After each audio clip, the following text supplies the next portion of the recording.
Hello, I'm the Watch Golem, bringing you videos on horology, watches and the odd clock.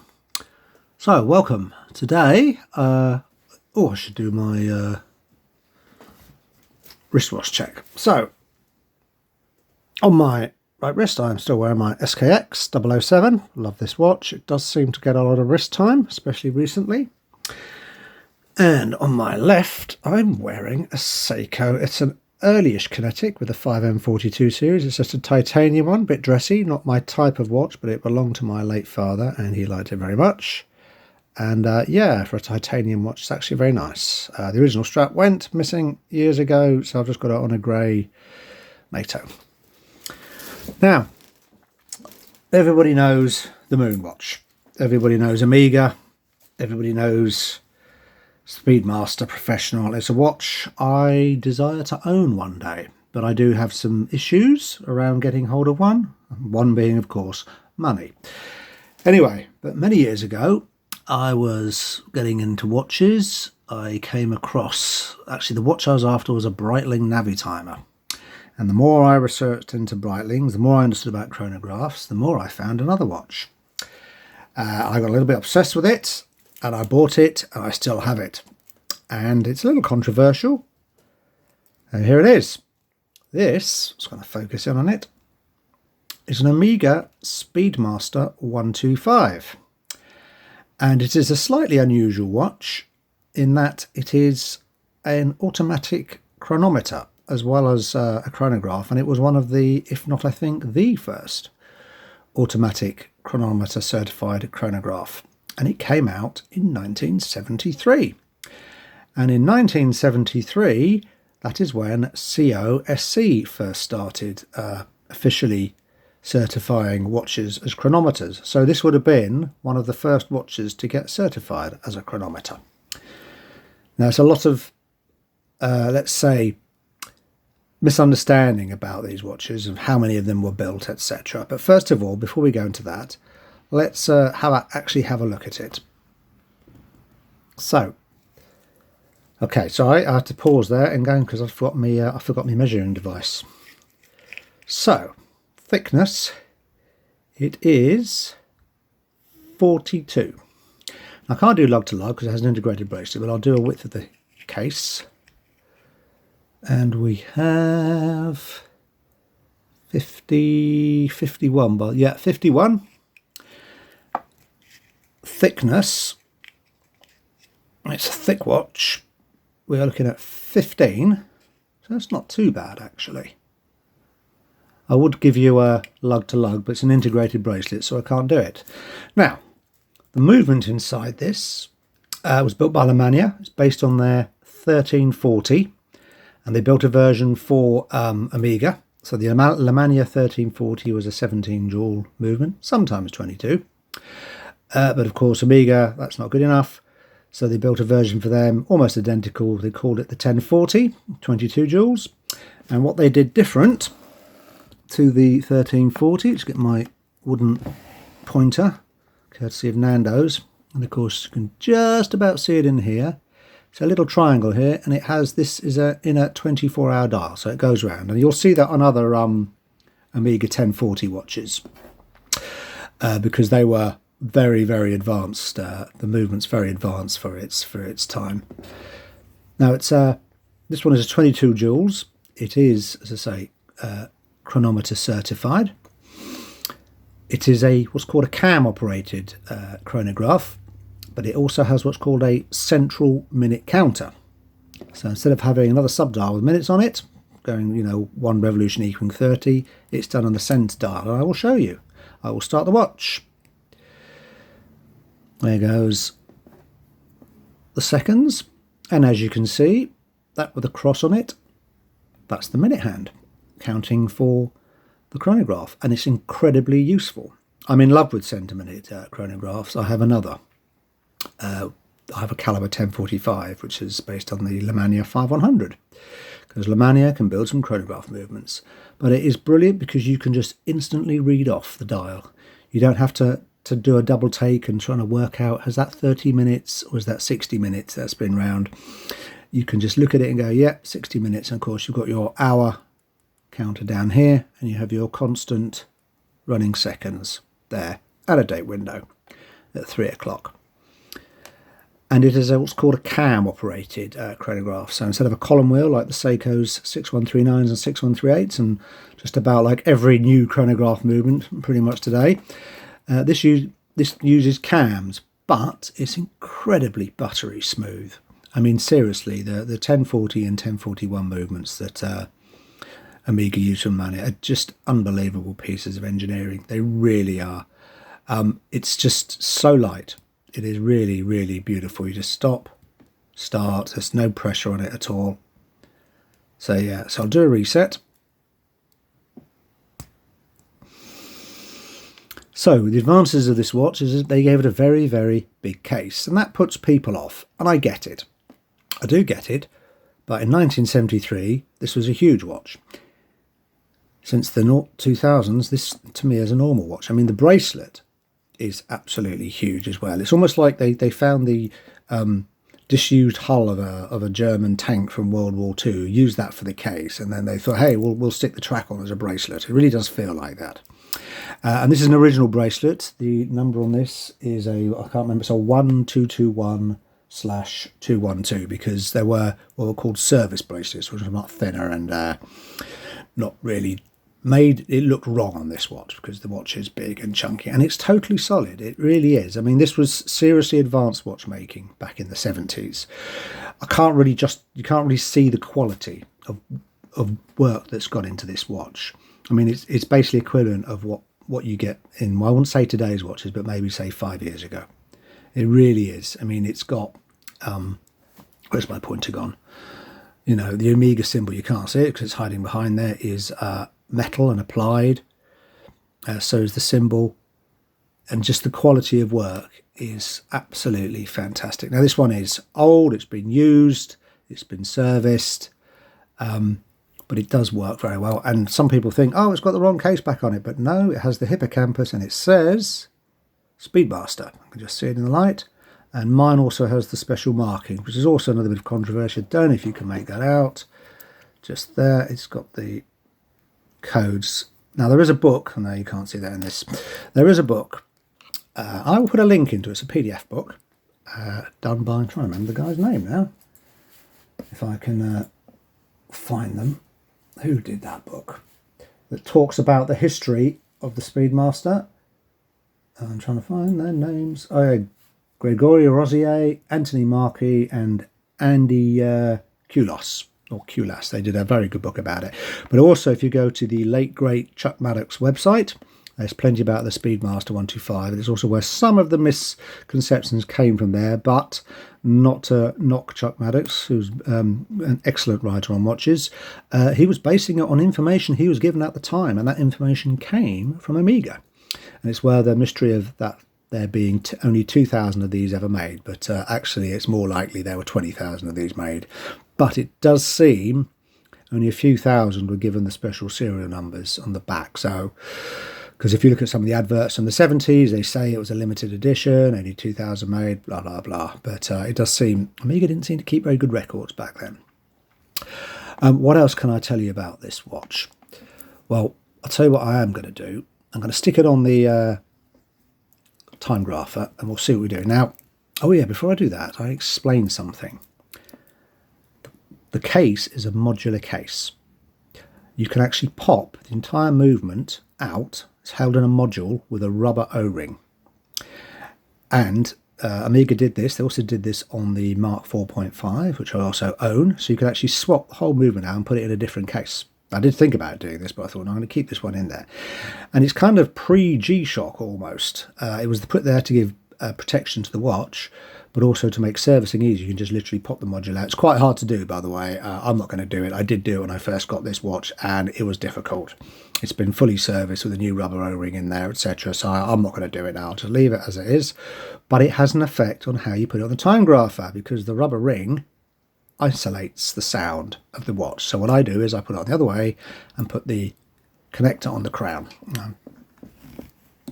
I'll show both examples. Right, so I'll just use the zoom. Let's get in there, so torch is in the way. Right, let's zoom in on the Timegrapher, and it's pretty standard beat error, lift angle 52. Let's see what she does. Now this watch was serviced, let me think now, 2011, or was it 10? No, 2010. I've worn it on and off, but if you look at that, you can see it has actually quite a high amplitude. I'll come back to that later. But as you can see, it's pretty damn good. And if I take it through its positions, so we're doing 12 o'clock down, given a moment to adjust. So beat error has gone up, amplitude's dropped a tiny bit, slight loss in rate, but I don't think there's anything to write home about. It'll probably settle itself down in a minute. Let's do it now in a crown down.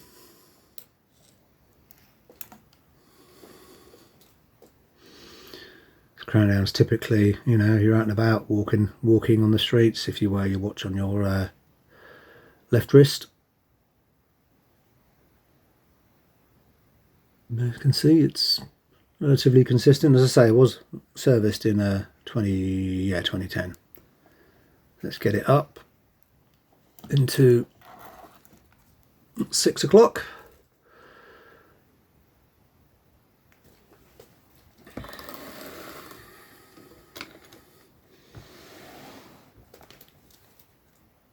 Again, it's not too bad.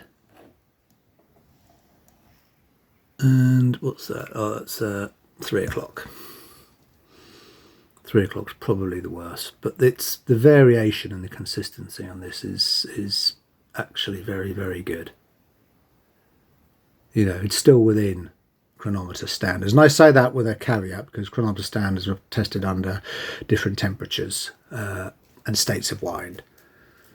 But yeah, let's get it back to dial up nice and slowly. Now, as I said, there might be a slight issue with this watch, and this slight issue with the watch comes from modern, so I'm just going to stop Timegrapher. We'll say modern servicing. So I'm going to do, I can hand wind this watch. By the way, this watch doesn't hack, which is interesting, and it beats at 28,800 beats an hour. So it's a high beat movement. Hand winds, doesn't hack. So I've just given it a tiny little hand wind. Pop it back on there. Let it settle down. Of course, it's not going to play ball with me now today. Hold on.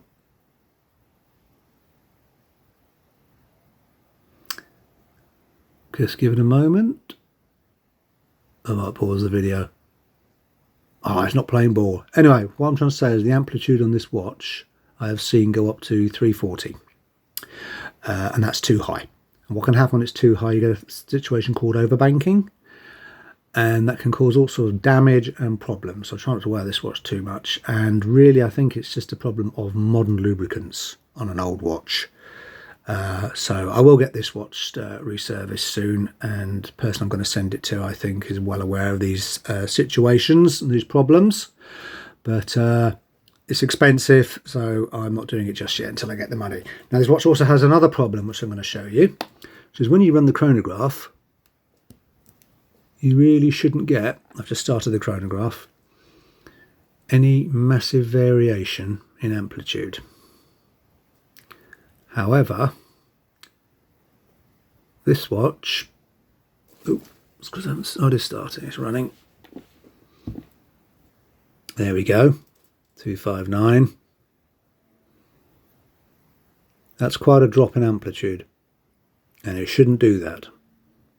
And what that indicates, 236, so you can see now, that's a massive drop in amplitude. And the reason for that is there's something tight, like a tight jewel or whatever, in the chronograph part of the movement. and that's bad. And I had this serviced by some so-called Amiga professionals who I won't name. The watch went to and from them about 5 times over a 2-year period, and they just could not sort it out. So as you can see now, with the chronograph running, it's dropped right down to 2112 amplitude. So there's something tight in the chronograph movement. It's going to stop it, reset it, and the amplitude will come back up. So just to prove my point, I have another chronograph here that I will demonstrate. I will do video on these chronographs later for good reason. Let's see, oh look, the amplitude is going back up now that the watch is stopped. Anyway, let me just stop there.